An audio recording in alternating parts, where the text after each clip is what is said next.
Mental math class 7 के next part पर चलते हैं। मैं हूं हरी सर और आप देख रहे हैं मेरा यूट्यूब चैनल चलो कदम बढ़ाए। तो बच्चों क्या कहता है नेक्स्ट पार्ट, आइए कर लेते हैं। और इस सीरीज में हम कर रहे हैं बच्चों chapter number 7 congruency of triangles. ठीक है, आइए क्वेश्चन नंबर 21 यहाँ पर देखते हैं। देखो क्या कहता है। Two line segments are congruent and one has length 4.6 centimeter. What will be the length of twice of the other line segment? ठीक है, कंफ्यूज करने के लिए दे दी जाते कुछ इस तरीके के क्वेश्चन। तो इसमें कहा है कि एक लाइन जो है ये मान लीजिए ये ए बी, ठीक है, ये 4.6 सेंटीमीटर है और ये कॉन्ग्रुएंट है यहाँ पर इस सी डी के। तो बताना है सी डी के ये कॉन्ग्रुएंट है तो इसका दैट मीन्स ये भी 4.6 सेंटीमीटर होगी। तो इसका ट्वाइस बताना है। ठीक है, तो ट्वाइस क्या हो जाएगा, सी डी का हमें ट्वाइस बताना है। तो 2 इंटू 4.6 इस तरीके से। तो 2 से क्या कर दे, मल्टीप्लाई कर दे। 2 6 जा 12, कैरी 1, 2 4 जा 8 और 1 9। अब यहाँ पर 1 डिजिट के बाद डेसिमल आप भी लगा दीजिए और इसको लिख दीजिए centimetre. This is the answer. तो इस तरीके से क्वेश्चन हो गया ये। Question number 22। अब देखिए क्वेश्चन नंबर 22 क्या कहता है। Triangle ABC is an ISOCELL triangle. ये आइसोसेल ट्रायंगल है, मीन्स जिसकी टू साइड क्या होती हैं, इक्वल होती हैं, ये वाली। ठीक है, ये नहीं है। With A B equal A C, A D is the altitude. Altitude means यहाँ पर 90 डिग्री का एंगल बनाएगा from A to on B C. ठीक है, ए से ये बी सी पर डाला गया है। Is triangle A B D congruent triangle A C D. बताना है कि क्या triangle A B D congruent है ट्रायंगल ए सी डी के। बिल्कुल है। If yes then state the congruency criterion. ठीक है, तो यहां पर लिखेंगे, देखो triangle A B D and triangle A C D. ठीक है, यहां पर देखो ए बी इक्वल है ए सी, ये तो गिवन है बच्चों। ठीक है, साथ ही यहां पर एल्टीट्यूड गिवन है तो हम इसको मान सकते हैं, ये तो आ गया। तो A D equal A D आप लिख लीजिए। ठीक है, कॉमन हो गई।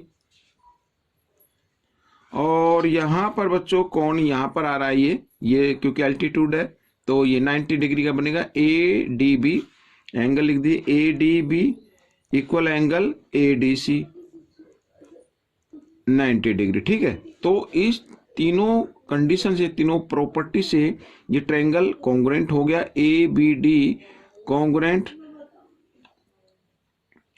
Triangle A C D. ठीक है, और क्राइटेरियन क्या लगा, side side angle, means side angle side, आप इस तरीके से लिख सकते हैं। तो बच्चों ये था एक क्वेश्चन, ये भी हो गया 16 आपका। तो अब क्वेश्चन नंबर 23 कर लेते हैं। 23 में क्या कहता है, देखो if diameter of a circle is 42 centimetre.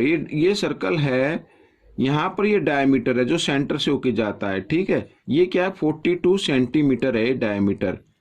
ठीक, then find the area of other circle. Other circle का एरिया फाइंड आउट करना है। क्या लिखा है, 2 सर्कल आर कॉन्ग्रुएंट। ये अगर ये कॉन्ग्रुएंट है तो ये भी तो डायमीटर क्या होगा, 42 ही होगा। तो हमें क्या निकालना है, एरिया निकालना है। और एरिया निकालने के लिए हमें क्या निकालनी है, रेडियस निकालनी है। तो रेडियस यहाँ पर मैं लिख लेता हूँ बच्चों, radius of circle. Radius of circle क्या होती है, डायमीटर की हाफ होती है। तो डायमीटर 42 है तो इसका हाफ यानी कितना आ जाएगा, 21 सेंटीमीटर आ गया। तो एरिया ऑफ सर्कल निकाल लेते हैं। एरिया ऑफ सर्कल ये कंफ्यूज करने के लिए दे दिया जाता है, इसका निकालो सेम ही है। तो फॉर्मूला क्या होता है, पाई आर स्क्वायर, मीन्स यहाँ पर पाई की वैल्यू 22/7, आर है बच्चों 21 इंटू 21। इस तरीके से 7 से हम इसको डिवाइड कर देते हैं, 3 जा 21 होता है। तो 22 3 जा होता है बच्चों 66 इंटू 21। अब आपको मल्टीप्लाई करनी है तो 21 को यहाँ पर देखो मल्टीप्लाई करेंगे, मैं इधर करके दिखा देता हूँ। 21 को 66 से, तो 6 1 जा 6, 6 2 जा 12, इस तरीके से 6 2 1 आ जाएगा। तो यहाँ पर मैं आंसर लिख देता हूँ डायरेक्ट, 6 8 3 1, इनको जब ऐड करेंगे तो आ जाता है ये आंसर। और आप इसको लिख देना सेंटीमीटर स्क्वायर, तो एरिया को स्क्वायर में लिखना है। तो इस तरीके से क्वेश्चन सॉल्व हो गया है। क्वेश्चन नंबर 24 क्या कहता है, आइए देख लेते हैं इसको भी। 4 congruent triangle are cut off from a corner of a rectangle, find the remaining portion. ठीक है, रिमेनिंग पोर्शन का निकालना है। यहाँ पर ये जो ट्रायंगल है ये 4 ट्रायंगल है, 1 2 3 4, और ये क्या कॉन्ग्रुएंट है। ठीक है, तो सबसे पहले आप क्या करें, और ये जो रेक्टेंगल है ना, इसके एरिया में से ये कट कर लिए गए हैं, तो बताना है कि बाकी का कितना एरिया बचा। तो कैसे फाइंड आउट करेंगे, तो सबसे पहले एरिया ऑफ रेक्टेंगल निकाल लो आप। Area of rectangle, area of rectangle होता है बच्चों लेंथ इंटू ब्रेथ होता है, लेंथ इंटू ब्रेथ। तो लेंथ है 50 और ब्रेथ है 30, तो 5 को 3 से मल्टीप्लाई करो, 5 3 या 15, यहाँ पर 2 0 तो 2 0 लगा दो, तो सेंटीमीटर स्क्वायर ये एरिया आ गया। अब 1 ट्रायंगल का एरिया निकाल लो पहले बच्चों, एरिया ऑफ 1 ट्रायंगल। तो बच्चों फॉर्मूला क्या होता है, 1/2 बेस इंटू हाइट होता है। ठीक है, अब बेस यहाँ है, ये है, तो ये बेस मानो या ये बेस मानो, एक ही चीज है। तो यहाँ पर देखो, क्योंकि ये क्या है कॉन्ग्रुएंट ट्रायंगल है, सभी जो ट्रायंगल होंगे कॉन्ग्रुएंट होंगे, एक का एरिया निकाल लो, बाकी सबका एरिया आ जाता है। ठीक है, तो अब बच्चों देखो यहाँ पर, तो 1/2 बेस 10 रहेगा, और हाइट भी इसकी 10 रहेगी, ये वाली भी हाइट क्या रहेगी 10 रहेगी। ठीक है, इस तरीके से हम लिख देते हैं। तो 2 से 2 5 जा 10, 10 5 जा कितना होता है 50 होता है। ये तो आ गया 150 centimetre square area of 1 triangle. अब एरिया ऑफ 4 ट्रायंगल्स निकालना है, तो 4 ट्रायंगल्स, तो इस एरिया को आपको क्या करना पड़ेगा, 4 से मल्टीप्लाई करना पड़ेगा। 4 5 जा होता है 20, यहाँ पर 0, तो सेंटीमीटर स्क्वायर आ गया। तो एरिया ऑफ रिमेनिंग पार्ट आपको निकालना है, आइए निकाल लेते हैं। एरिया ऑफ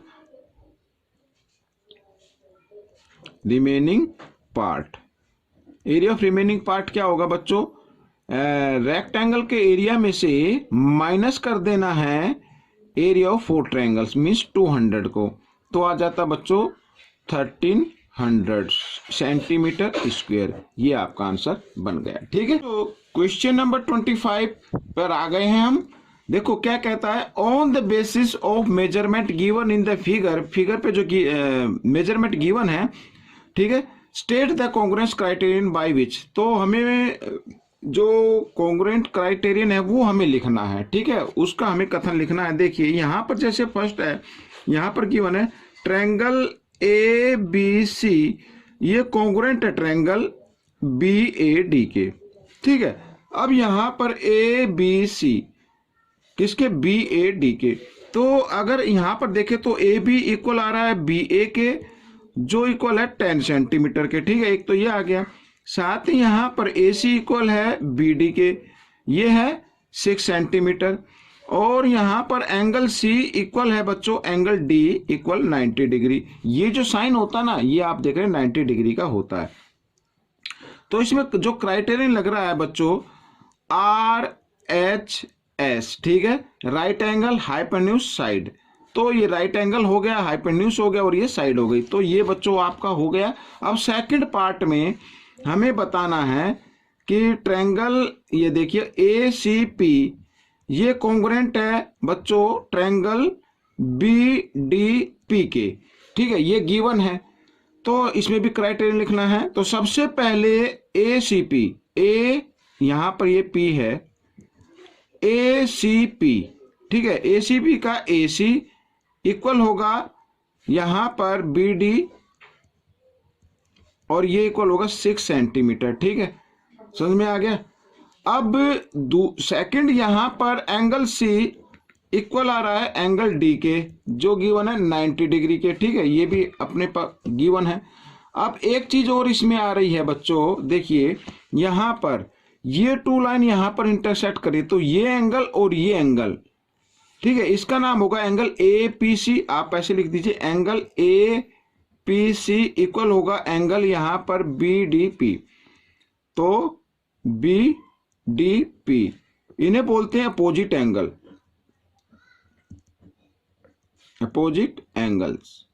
आप चाहे तो इनको लिख सकते हैं वर्टिकली अपोजिट एंगल। तो यहाँ पर क्राइटेरियन आपको लिखना है, देखो एंगल टू एंगल है, वन साइड है, तो आप लिख सकते हैं एंगल साइड एंगल इस तरीके से। अगर मान लीजिए आप इस तरीके से लिखिए एंगल एंगल साइड, तो भी कोई गलत नहीं होगा। ठीक है बच्चों, कभी सोचे कि एंगल साइड एंगल अगर ऐसा लिख दिया तो गलत हो जाए, गलत नहीं होगा, वो क्वेश्चन ठीक ही होगा। तो बच्चों ये थे 5 क्वेश्चन इस पार्ट के। तो आपको ये पार्ट कैसा लगा मुझे जरूर बताएं और इसमें से सीखकर दूसरे बच्चों को जरूर सिखाएं। मिलेंगे नेक्स्ट पार्ट में। Till then please keep practising and thanks for watching this video.